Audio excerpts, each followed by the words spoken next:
যে ব্যক্তি ভাগবত শ্রবণ করেন না, ভাগবত শ্রবণ করলে আনন্দিত হয় না, তাকে যমদণ্ড গ্রহণ করতে হবে। যমই হচ্ছেন তার প্রভু।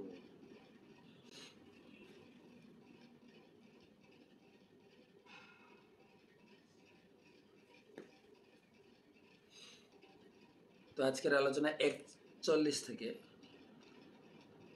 আমার সঙ্গে একসঙ্গে আমরা পড়ি। যাং মান্নাতে পতিং মহাত মায়াম ঋষভায়তিম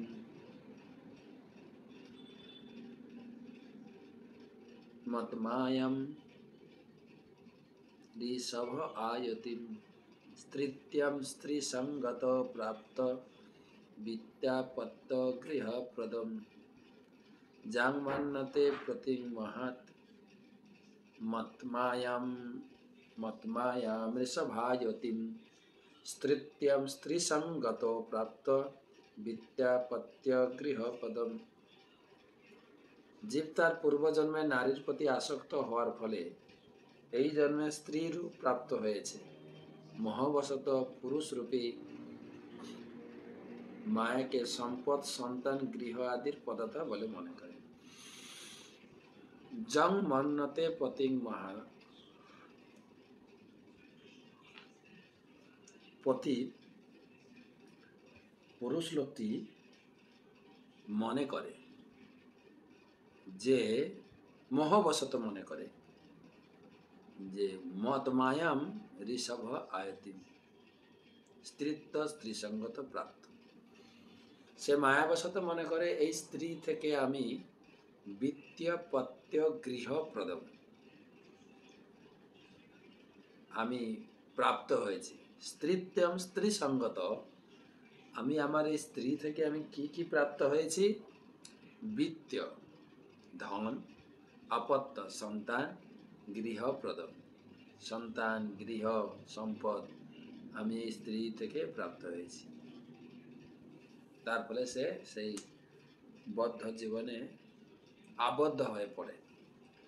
এই শ্লোক থেকে প্রতীত হয় যে এই জন্মে যে স্ত্রী, পূর্বজন্মে সে একজন পুরুষ ছিল।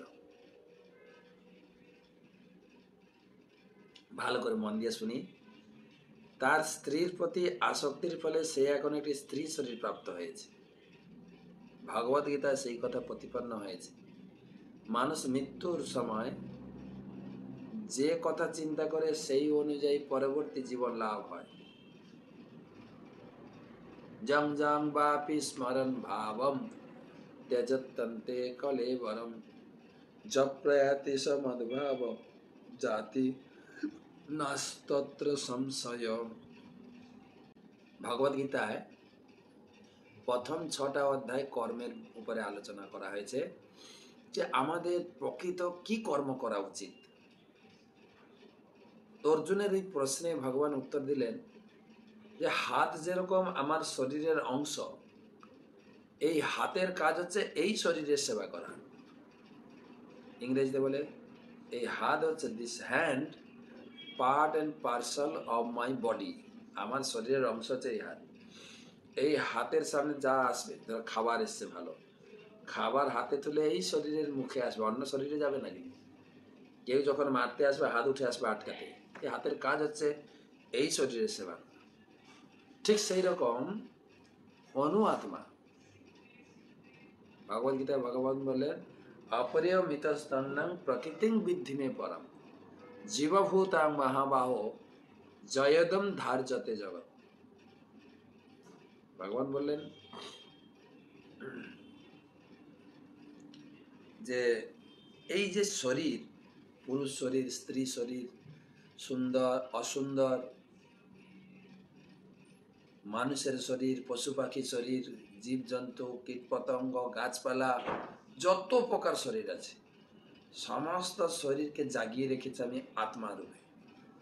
আমার অংশ আত্মারূপে আমি প্রত্যেকটি শরীরে দিয়েছি, যার ফলে এই শরীরটা তোমার অ্যালাইভ, জীবন আছে। আত্মা চলে গেলে আর জীবন থাকবে না। আর সে আত্মা হচ্ছে আমার অংশ, মামাই বংশ অংশ, আমার অংশ, জীবভূতা। জীব, ভগবদ্গীতায় বলছেন, জীবের যে এই কথা বলার শক্তি, চলার শক্তি, জীবনী শক্তি, আত্মা রয়েছে। যে আত্মা হচ্ছে ভগবানের অংশ।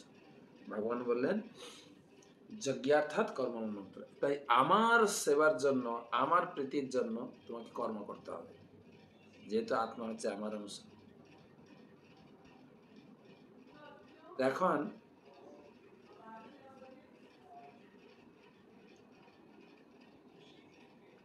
তারপরে কর্মের অনেক ফের আলোচনা করেছেন, কর্ম, অকর্ম, বিকর্ম। কেউ যদি সকাম কর্ম করে, পুণ্য কর্ম করে, ভালো কর্ম করে, তার স্বর্গগতি হবে, কিন্তু স্বর্গে পুণ্য শেষ হয়ে গেলে আবার আসতে হবে। আমাদের মূল কথা হচ্ছে ভগবত ভজন করে ভগবানের কাছে ফিরে যেতে।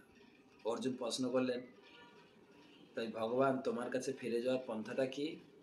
সারা জীবন ভক্তিযোগ অবলম্বন করলো, কিন্তু তোমাকে ফিরে যাবে কিভাবে? বলছে তোমার ভক্তিযোগ অবলম্বন করার মেন উদ্দেশ্য হচ্ছে মৃত্যুর সময় আমার কথা স্মরণ আসে। অন্তকালে চ মামে স্মরণ মুক্তা কলেবরম জপ প্রয়াতি সমদ্ভাবম জাতি নাস্তত্র সংশয়। যে অন্তকালে, জীবনের অন্তিম সময়ে যে যে চিন্তা করে মৃত্যুবরণ করবে, সেই অনুযায়ী গতি প্রাপ্ত হবে। যেরকম ভরত মহারাজ, ভাগবতের প্রমাণ, শশাগরা পৃথিবীর সম্রাট ছিলেন, একছত্র সম্রাট। সেই সঙ্গে ভগবান অত্যন্ত প্রেমী ভক্ত ছিলেন। সে যুবক বয়সেই স্ত্রী, পুত্র, সংসার, রাজ্য, পাট সমস্ত কিছু পরিত্যাগ করে একাকী জঙ্গলে গিয়ে কুটির বেঁধে ভজন করতে শুরু করলেন। কিন্তু শাস্ত্রের এই শিক্ষাগুলোকে জগতে বুঝিয়ে দেওয়ার জন্য ভরত মহারাজকে দিয়ে জগতে ভগবান একটা শিক্ষা রেখে গেলেন। সব রাজ্য, পাট, বিষয়, সম্পত্তি, পরিবার, পরিজন, স্ত্রী সমস্তকে পরিত্যাগ করে গেলেন, কিন্তু ভজন করতে করতে আবার পুনরায় একটা হরিণ শিশুর প্রতি আসক্ত হয়ে পড়লেন। হরিণ শিশুর প্রতি আসক্ত হয়ে পড়লেন। তিনি ভজন করছিলেন, দেখছেন একটা হরিণী, সে ছিল গর্ভবতী, সে এসেছিল নদীর জল খেতে। নদীর জল খেতে খেতে খুব জোরে সিংহের গর্জন শুনতে পেয়েছে। আর সে গর্জন শুনে ভয় ভীতা হয়ে সে ওই পারে চলে যাবেন, লাভ দিয়েছেন, যেতে পারেননি।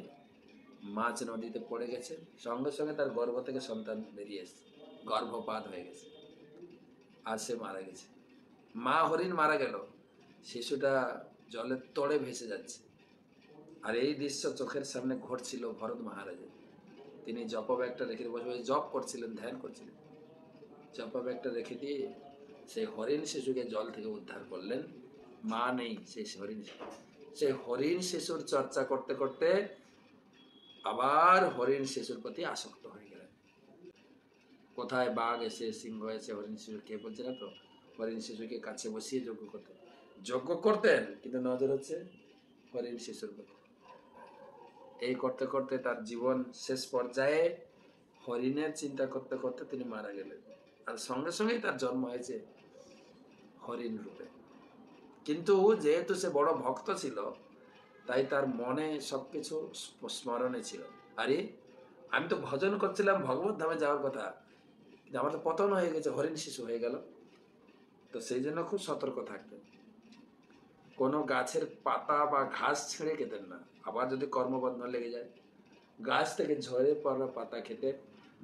সাধু মনি ঋষিদের কুটিরের চারপাশে বিচরণ করতেন, সাধুদের কাছ থেকে বসে বসে হরি কথা শ্রবণ করতেন। এই করে করে সেই জীবনটা কাটালেন। পরবর্তী জীবন ব্রাহ্মণ ঘরে যান, কিন্তু জাতিস্বর ছিলেন। আরে আমার 3 জন্ম হচ্ছে, আমি ভরত জন্মেছিলাম, তারপরে আমার জন্ম হরিণ হয়েছিল। তো আর আমি সংসারে আবদ্ধ হতে চাইছি না। কারো সঙ্গে কথা বলতেন না।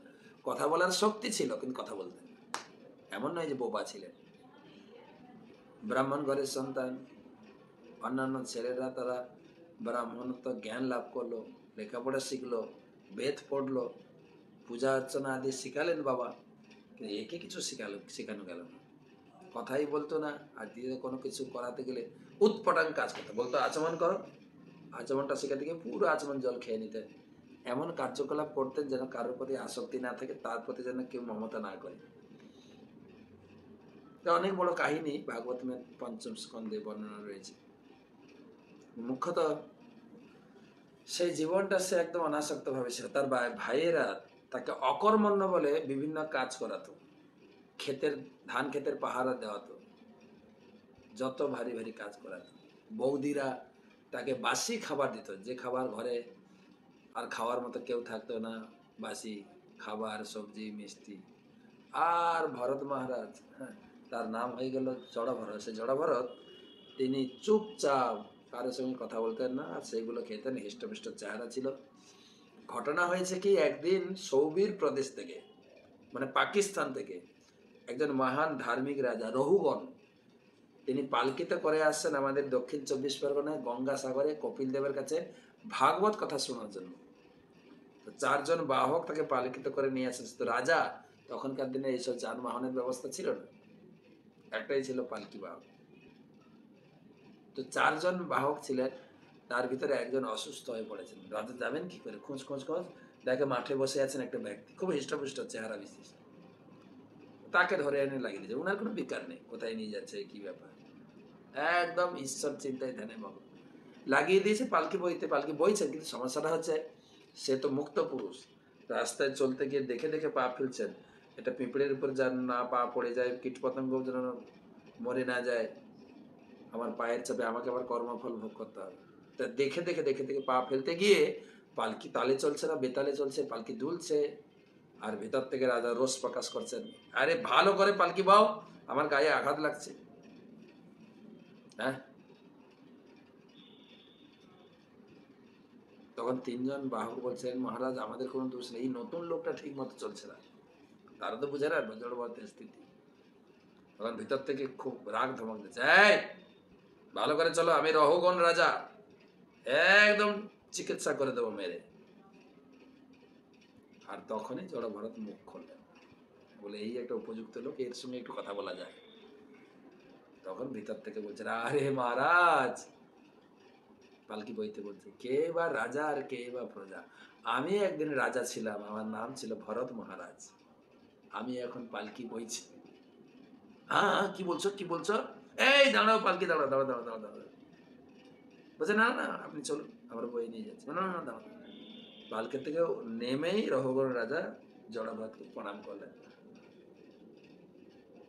প্রণাম করে বললেন, আমার অপরাধ ক্ষমা করুন, আমি যাচ্ছিলাম কপিল দেবের কাছে ভাগবত কথা শুনতে, আপনি আমার কপিল, দয়া করে আপনি কথা শোনান। জড়ভরত বলছেন, দেখো এই যে অভিমান, রাজ অভিমান, যার ফলে তোমার জীবনে কষ্ট লাগছে, তুমি কি কখনো চিন্তা করেছ যে তোমার তো পালকি দুলছে, গায়ে ব্যথা লাগছে, কিন্তু যারা পালকি বইছে তাদের গায়ে কি ব্যথা লাগছে? না, তাদের ব্যথা লাগছে না। কেন? তারা গরিব, তাদের কর্তব্য কাজ করে খেতে হবে, আর তুমি রাজা অভিমান, আমাকে সুখে থাকতে হবে। এই দেহ সুখ বন্ধনের কারণ। তারপর অনেক লম্বা কথা ছিল। আমার প্রশ্ন হচ্ছে, মৃত্যুর সময় যে চিন্তা করে মারা যাবো, অন্তকালে চ মামেব স্মরণ মুক্তা কলে বরং জব প্রয়াতি সমান ভাব জাতি নাস্তত্র। তো যদি মৃত্যুর সময় ভগবানের চিন্তা না আসে, তখন পরের শ্লোক বলেন, অষ্টম অধ্যায় গীতায় 5, 6, 7, পরের শ্লোকে বলেন, জং জং বাপি স্মরণ ভাবম তেজতন্তে কলেবরম জব প্রয়াতি সমদ্ভাবম জাতি নাস্তত্র সংশয়। ঠিক আছে, তোমার যদি ঈশ্বর চিন্তা না আসে, একটা তো চিন্তা আসবে, কি না, যে বিষয়ে ধ্যান করছে। আমি বড় বিজনেসম্যান, বিজনেসের চিন্তা আসবে। আমি টিচার, গরুগিরি করার অভ্যাস, সেটা চিন্তা আসবে। জং জং বাপি তম তম, যা যা চিন্তা তাতে আসবে।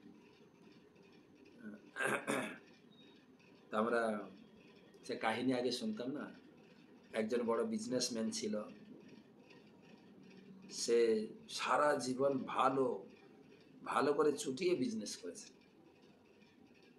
তার 3 ছেলে, ছেলেরা চিন্তা করলো বাবা আমাদের জন্য কত করেছেন, তো বাবাকে একটু আমরা রেস্ট দিই, আমরা বিজনেসটা চালাই, বাবা ঘরে রেস্ট নিক, সাধন ভজন করুক। একজন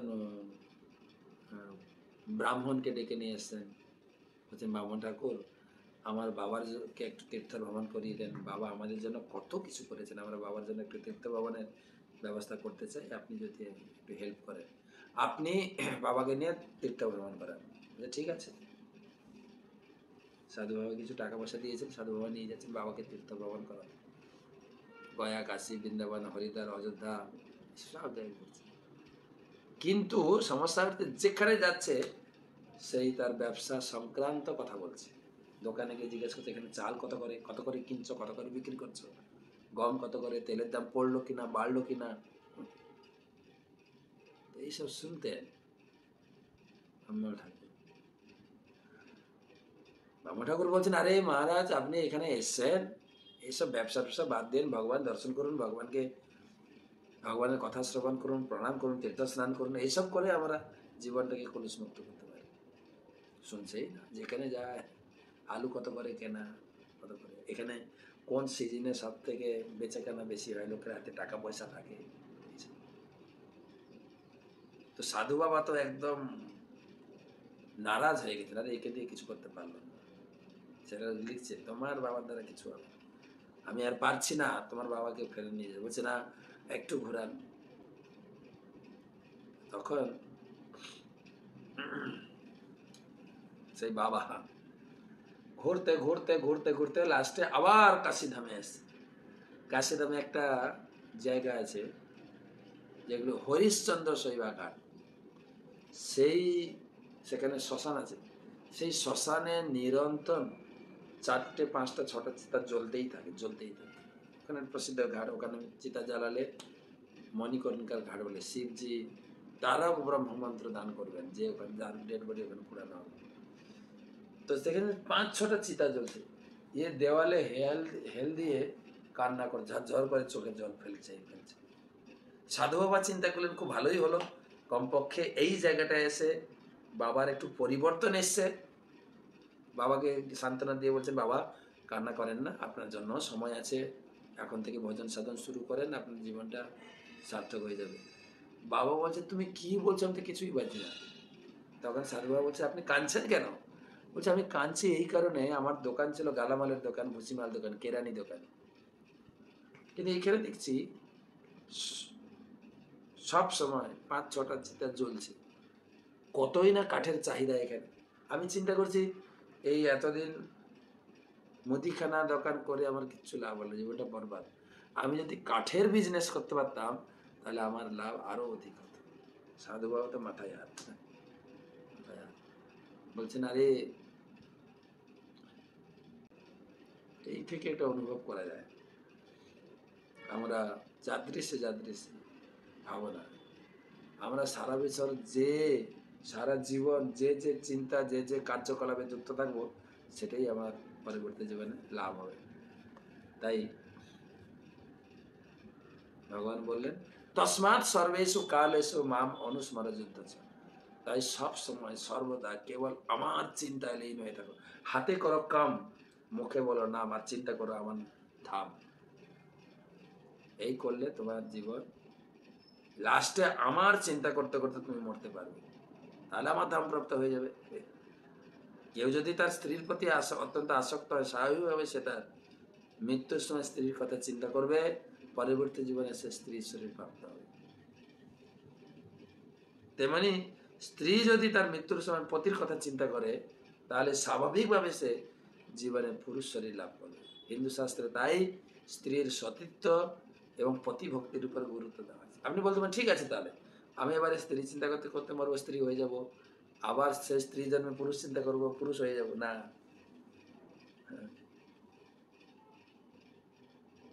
প্রপাত বলছেন পতির প্রতি আসক্ত হওয়ার ফলে একজন স্ত্রী পরবর্তী জীবনে পুরুষে উন্নীত হতে পারে, কিন্তু এটা ভালো, স্ত্রী লোক পুরুষের চিন্তা করতে করতে মৃত্যুবরণ করলে সে পরবর্তী জীবনে পুরুষ হবে, কিন্তু কোন পুরুষ হবে? সে সে মানুষের জীবনে পুরুষ হতে পারে, পশু পক্ষীর জীবনেও পুরুষ হতে পারে। কিন্তু একজন স্ত্রী পুরুষ চিন্তা করে মৃত্যুবরণ করে পুরুষ হবে, এটা ভালো। কিন্তু স্ত্রীর প্রতি পুরুষ যদি আসক্ত হয় তাহলে তার অধঃপতন হবে, তাকে একটা স্ত্রী শরীর প্রাপ্ত হবে, এটা সাবধান থাকতে। তাই ভগবদ গীতার শিক্ষা অনুযায়ী আমাদের সর্বদা মনে রাখা উচিত যে স্ত্রী সূক্ষ্ম স্থূল, এই স্ত্রী পুরুষের পোশাকটা একটা পোশাকের ভেদ মাত্র, ভিতরে আত্মা হচ্ছে শাশ্বত জিনিস। তাই পুরুষ শরীরে বন্ধন মুক্ত হওয়ার সুযোগটা বেশি, আর স্ত্রী শরীরের সুযোগের মাত্রা একটু কম। এই শ্লোকে বলা হয়েছে স্ত্রীর প্রতি আসক্ত হওয়ার ফলে দ্বারা পুরুষ শরীরে, স্ত্রীর শরীরের আসক্তির দ্বারা পুরুষ শরীরের অপব্যবহার করা উচিত নয়, তাহলে আবার তাকে আবার পুনরায় স্ত্রী হতে হবে। পতি যখন এই সমস্ত জিনিসগুলি যথেষ্টভাবে সম্প্রভাব করে তখন সে সন্তুষ্ট হয়। স্ত্রীকে কিছু খুশি করে, স্ত্রীকে নিয়ে আমরা দেখি রাস্তাঘাটে, বাসে, ট্রেনে, যেখানে একটু সুযোগ হয়, বাসের ভিড়ে একটু সুযোগ হলে স্ত্রীকে বসাবে, আর স্ত্রীকে কেউ কিছু কথা বলে একদম রেগে ফেটে পড়বে, এগুলো দেখা যায় চরিত্রে। স্ত্রী সাধারণত গৃহের উন্নতি, গয়না, আসবাবপত্র, সাজ পোশাকের প্রতি অনুরক্ত। পতি যখন এই সমস্ত জিনিসগুলি যথেষ্টভাবে সরবরাহ করে, আহ আমি খুশি, তোমার যা যা লাগবে আমি সব দেব, সব দিয়েছি, আমি স্ত্রীকে খুশি করতে পারছি। পুরুষ এবং স্ত্রীর সম্পর্ক অত্যন্ত জটিল, কিন্তু মূল কথা হচ্ছে যারা পারমার্থিক উপলব্ধির স্তরে উন্নীত হওয়ার অভিলাষী, স্ত্রী সঙ্গ ব্যাপারে অনেকটা সাবধান হতে হবে। কিন্তু কৃষ্ণ ভক্তির স্তরে এই নিয়ন্ত্রণ শিথিল করা যেতে পারে, কারণ পুরুষ স্ত্রীর প্রতি আসক্ত না হয়ে কৃষ্ণের প্রতি যদি আসক্ত হন তাহলে জড়জগতের বন্ধন মুক্ত হয়ে শ্রীকৃষ্ণের নামে ফিরে যাওয়া ব্যাপারে সমানভাবে যোগ্য। কিন্তু আরেকটা সুযোগ দেওয়া যায়, স্ত্রী পুরুষ যদি উভয়ে ভগবত ভজন কৃষ্ণ সেবায় যুক্ত হয় তাহলে উভয়ই এই জগৎ থেকে মুক্তির পথে এগিয়ে যেতে পারবে, এই সুযোগটা রয়েছে। সেই স্ত্রী বন্ধনের কারণ, সেই স্ত্রী যখন ভগবত ভজন করবে, ভগবত সহধর্মিণী রূপে কাজ করবে, ধর্মের সহযোগিতা করবে, সেই স্ত্রী আবার মুক্তির কারণ হবে। কেন আবার কোথাও বলা হয়েছে ইন্দ্রিয়গুলো কাল সর্পের মতো, আর এত প্রবল আকর্ষণ চারিদিকে ধাবিত হচ্ছে, চোখ চলে যাচ্ছে কামিনীর প্রতি, কান চলে যাচ্ছে কামিনীর প্রতি, কিন্তু যদি তার বিবাহিত স্ত্রী থাকে সে ইন্দ্রিয় তার ভিতরে বশীভূত হয়ে যাবে, এটা একটা সুযোগ আছে। কিন্তু তথাপি স্ত্রী পুরুষের প্রতি, পুরুষ স্ত্রীর প্রতি আসক্ত না হয়ে দুজন মিলে রাধা কৃষ্ণের প্রতি আসক্ত, তাহলে মুক্তির দ্বার, ভগবানের কাছে ফিরে যাবে। স্ত্রী পুরুষের আসক্ত হওয়া উচিত নয়, স্ত্রীর প্রতি পুরুষের আসক্ত হওয়া উচিত নয়, পুরুষের প্রতি স্ত্রীরও আসক্ত হওয়া উচিত নয়। স্ত্রী পুরুষ উভয়েরই কর্তব্য হচ্ছে ভগবানের সেবার প্রতি আসক্ত হওয়া, তাহলে তাদের উভয়েরই বন্ধন থেকে মুক্ত হওয়ার, ভববন্ধন থেকে মুক্ত হওয়ার সম্ভাবনা আছে। পরবর্তী শ্লোক, আত্মাত্মনো বীজানিয়াত পত্যপত্য গৃহাত্মকম দৈব প্রসাদিতং মৃত্যু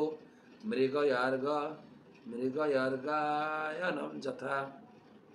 তামাত্মনো বীজানিয়াত পত্যপত্য গৃহাত্মকম দৈব প্রসাদিতং মৃত্যুম মৃগয়ার্গায়নম যথা। বলা হচ্ছে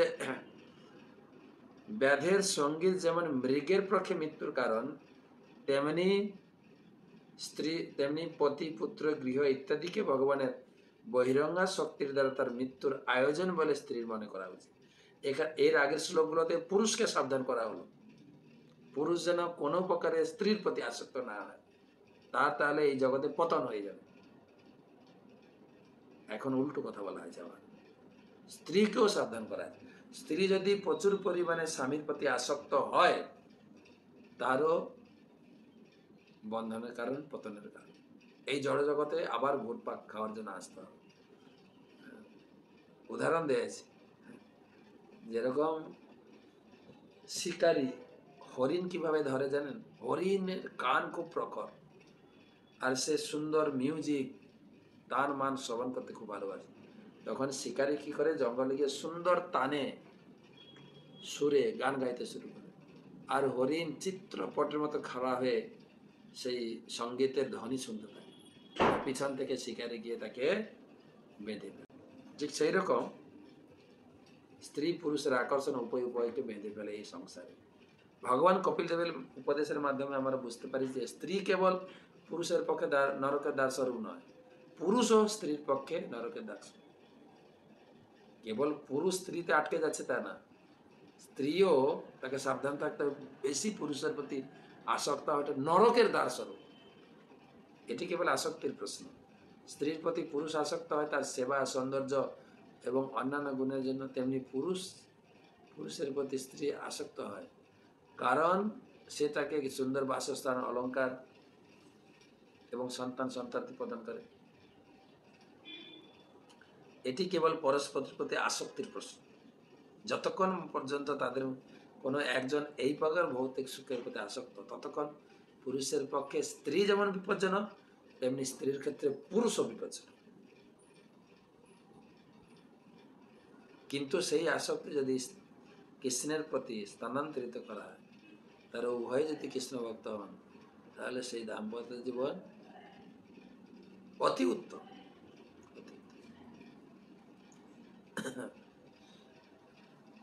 দেহেন জীবভূতেন লোকান লোকমনুব্রজন ভুঞ্জান এব কর্মাণি করত্তবিরতম পুমান। দেহেন জীবভূতেন লোকালোকানমনুব্রজন ভুঞ্জান এব কর্মাণি করত্তবিরতম পুমান। বিশেষ ধরনের শরীর হওয়ার ফলে বিষয়াসক্ত জীব তার সকাম কর্ম অনুসারে এক লোক থেকে আরেক লোকে ভ্রমণ করে। এভাবে সে সকাম কর্মে লিপ্ত হয়ে নিরন্তর তার ফল ভোগ করে। দেহের জীবভূতেন লোকালোকান অনুব্রজন, যে দেহের প্রতি আসক্ত হয়ে যাবে ওখানে আটকে যাবে, কর্মফল ভোগ করতে হবে আমাকে। পদ বলছেন জীব যখন জড় শরীরে আবদ্ধ হয় তখন তাকে বলে জীবভূত। তখন সে তার জড় শরীরের বন্ধন থেকে মুক্ত হয়, তাকে বলে ব্রহ্মভূত। জন্মান্তর ধরে এইভাবে দেহ পরিবর্তন করার ফলে বিভিন্ন জনিতে নয়, বিভিন্ন লোকেও ভ্রমণ করছে। চৈতন্য মহাপ্রভু বলছেন সকাম কর্মের বন্ধনে আবদ্ধ জীব সারা ব্রহ্মাণ্ড জুড়ে ভ্রমণ করছে। তার স্বীকৃতি ফলে সে যদি দৈবাত ক্রমে শিখ সদ্গুরুর সংস্পর্শে আসে, তাহলে ভক্তিলতার বীজ প্রাপ্ত হয়। সেই ভক্তিলতা বীজ প্রাপ্ত হওয়ার পরে সে যদি তার হৃদয় রূপে বীজ বপন করে, শ্রবণ কীর্তন রূপে জল সিঞ্চন করে, সেই বীজটি অঙ্কুরিত করে বর্ধিত করতে পারে, তাহলে এই জগতে সে মুক্ত হয়ে যাবে।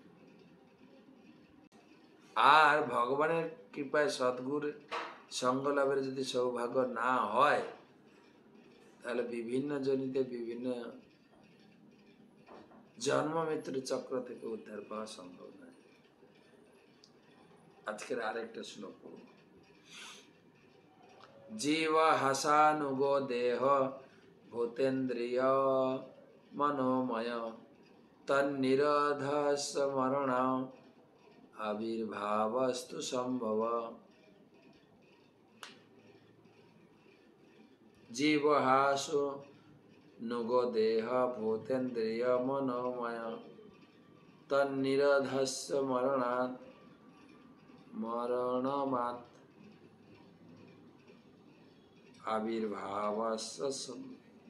আবির্ভাবস্তু সম্ভবম। এভাবে জীব তার কর্ম অনুসারে জড় মন এবং ইন্দ্রিয় সমন্বিত একটি উপযুক্ত শরীর প্রাপ্ত হয়। যখন বিশেষ কর্মের ফল সমাপ্ত হয়, সেই সমাপ্তি বলা হয় মৃত্যু। যখন কোনো বিশেষ কর্ম ফলে শুরু হয়, সেই শুরুকে বলা হয় জন্ম। এইভাবে জীব একে অপরের প্রতি আসক্ত হয়ে জন্ম এইভাবে জন্ম হচ্ছে, মৃত্যু হচ্ছে, জন্ম হচ্ছে। জীবনের সমাপ্তি হচ্ছে মৃত্যু, জীবনের শুরু হচ্ছে জন্ম। সুতরাং এটা বন্ধ হওয়া দরকার। অনাদিকাল পর ধরে জীব তার নিরন্তর বিভিন্ন জনিতে বিভিন্ন লোকে ভ্রমণ করছে। এই প্রক্রিয়া ভগবদ্গীতায় বর্ণনা করা হয়েছে, ভ্রামায়ণ সর্বভূতানি। যন্ত্ররূঢ়ানি মায়া, বহিরঙ্গা শক্তি দ্বারা ব্রহ্মাণ্ড জুড়ে এই শরীর প্রাপ্ত হচ্ছে। তো কেউ যদি কৃষ্ণ ভক্তির স্তরে যুক্ত হতে পারে, এখানে স্পষ্টভাবে উল্লেখ করা হয়েছে যে বিশেষ প্রকার কার্যকলাপের জন্য বিশেষ প্রকার শরীরকে উপাদান করা হয়। এই পন্থা অনাদিকাল ধরে চলছে। বৈষ্ণব কবি গিয়েছেন, অনাদি কর্ম ফলে পরিভবার নবজলে। জীবের কর্ম তার ফল কবে যে শুরু হয়েছিল তার হিসাব পাওয়া যায়। এমনকি ব্রহ্মার জন্মের পূর্ব কল্প থেকে পরবর্তী কল্পও চলতে পারে। আমরা সেই দৃষ্টান্ত নারদমুনি জীবনে পেয়েছি। পূর্বকল্পে তিনি দাসীপুত্র ছিলেন, পরবর্তী কল্পে তিনি মহান ঋষি এবং ভগবানের পার্শ্ববর্তী হলেন। যাই হোক, আর একটা ক্লাস হবে এই অধ্যায়ের উপরে। আমরা কালকে এই ক্লাসটা করব। আজকে কয়েকটা প্রশ্ন নেব।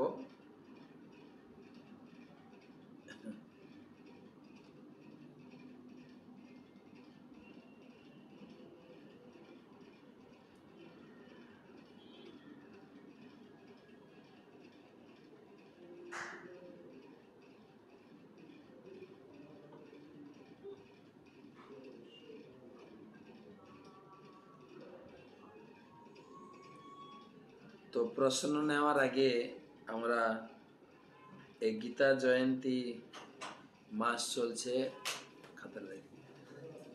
তো এই গতকালকে যারা যারা গীতা দান করেছেন তাদের নামটা ঘোষণা করি। আজকে ব্রোশিওর বা পোস্টার আপনাদের কাছে চলে যাবে। আপনার পোস্টারটা পড়ে চলে গেছে, তো মানে পাঠানো হয়ে গেছে, আপনারা পেয়েছেন। যে পোস্টারটা পড়ে আপনারা আপনাদের প্রত্যেকে গীতা জয়ন্তী মাসে ভগবান বলেছেন, কেউ যদি আমার বাণী প্রচারে সাহায্য করে, বাণী প্রচার করে, সে হচ্ছে আমার প্রিয়, সে আমার কাছ থেকে প্রেম ভক্তি লাভ করবে, আমার কাছে ফিরে আসবে এবং আমার সব থেকে প্রিয় ব্যক্তি হবে। তাই জগতে গীতার বাণী প্রচারের জন্য আপনারা সকলে সহযোগিতা করবেন। তো কালকে যারা যারা গীতা দান করেছেন, সদানন্দনী কেশবী দেবী দাসে হায়দ্রাবাদ থেকে 2টো গীতা, শুভানন্দ মুকুন্দ দাস 4টে গীতা, শ্রীমন্ত দেওয়ান 1টি গীতা, বংশিকা খান্না 3টি গীতা, মৌমিতা মণ্ডল 1টি গীতা, মনোহরা রাধিকা দেবী দাসী 108টি গীতা এবং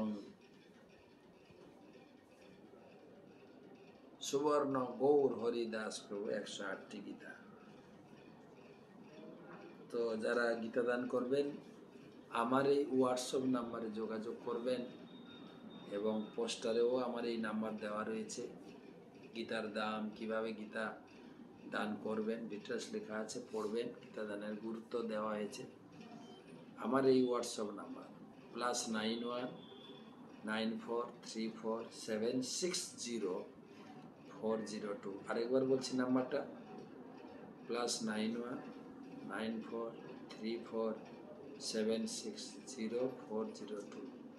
এটাই আমার হোয়াটসঅ্যাপ নাম্বার। কোনো ভাগবত মাহাত্ম্য পেতে বা আপনার মনের কোনো প্রশ্ন থাকলে, গীতা দান করতে চাইলে এই নাম্বারে যোগাযোগ করবেন। বেশ কয়েকটা প্রশ্ন জমা হয়েছে।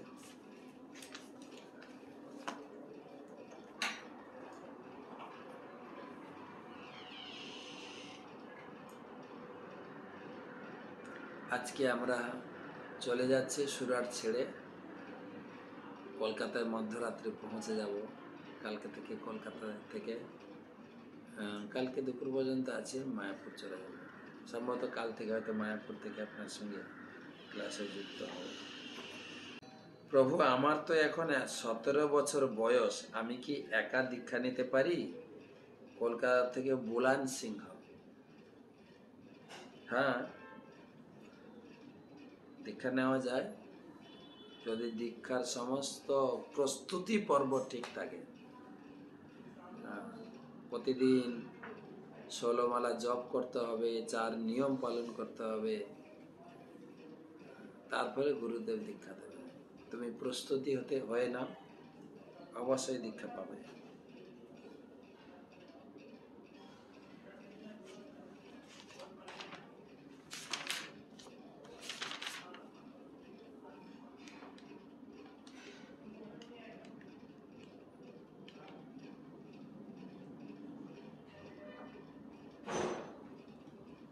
পরবর্তী প্রশ্ন,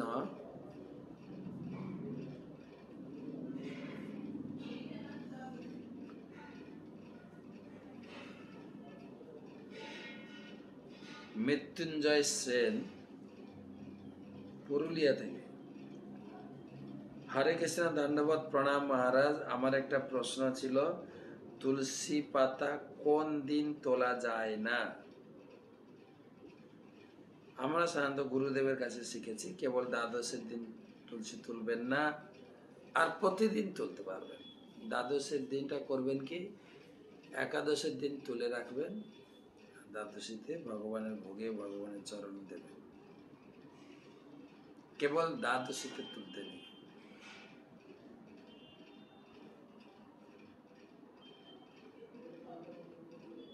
পলি বিশ্বাস, কলকাতা থেকে। প্রশ্ন হচ্ছে, হরে কৃষ্ণ মহারাজ, আমার দণ্ডবোধ প্রণাম নেবেন। মহারাজ, আমার প্রশ্ন হলো, মেয়েদের যখন শারীরিক বাধা পড়ে তখন কি তিলক সেবা করা যাবে? এগুলো নিয়ে বারবার আলোচনা হয়েছে। অবশ্যই তিলক সেবা করবেন, ভগবানের নাম করবেন, ভগবানের সেবা করবেন, অবশ্যই করবেন।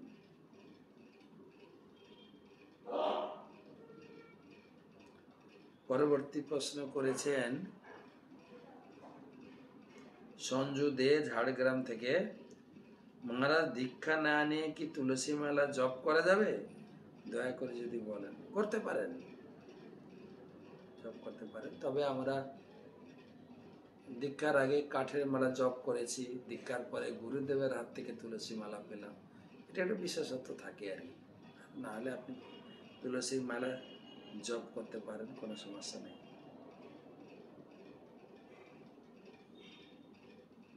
পরবর্তী প্রশ্ন, মমতা মুখার্জি।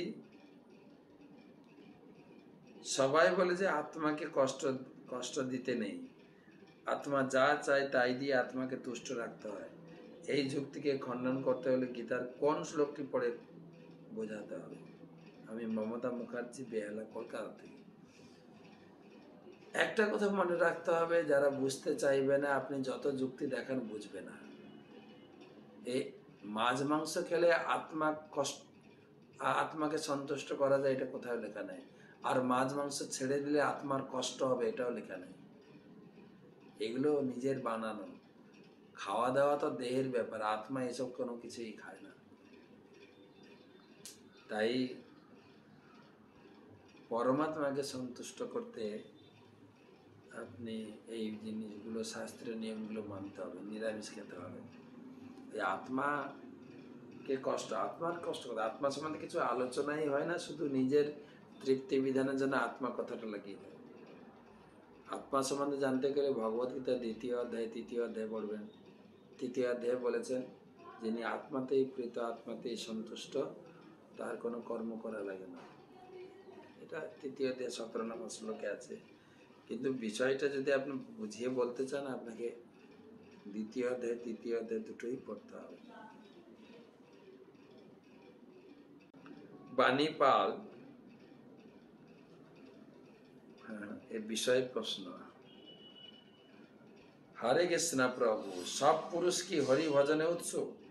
বেশিরভাগ তো ভোগ বিলাসে, তাহলে তাদের জন্য শাস্ত্রের কথাগুলো প্রযোজ্য? যদি বলেন। আমি মানলাম নারী নরকের দ্বার, কিন্তু নারী ছাড়া সৃষ্টি তো অচল। ভগবান কেন তাহলে নারী জাতি সৃষ্টি করলেন? বেশিরভাগ ক্ষেত্রে দেখেছি শাস্ত্রের অনেক মহাত্মা এই নারীর প্রতি আকৃষ্ট হয়। তাহলে নারীর শুধু কি দোষ? হ্যাঁ, ভালো প্রশ্ন করেন।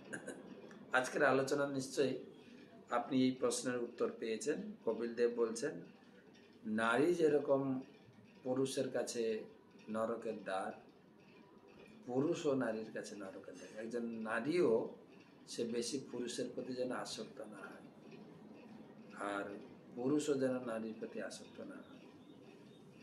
সেবা করে ভগবানের প্রতি আসক্ত হতে পারলে আমাদের মুক্তি লাভ হবে।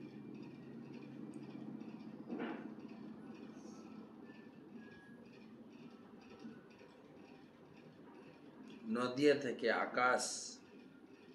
হরে কৃষ্ণ মহারাজ, আমার প্রশ্ন হচ্ছে জন্মাদর্শ যত মানে কি?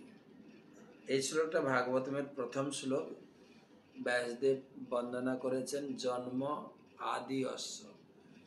জন্ম মানে হচ্ছে সৃষ্টি, পালন, ধ্বংস, এই তিনটির যিনি মালিক, যিনি নিয়ন্ত্রণকর্তা,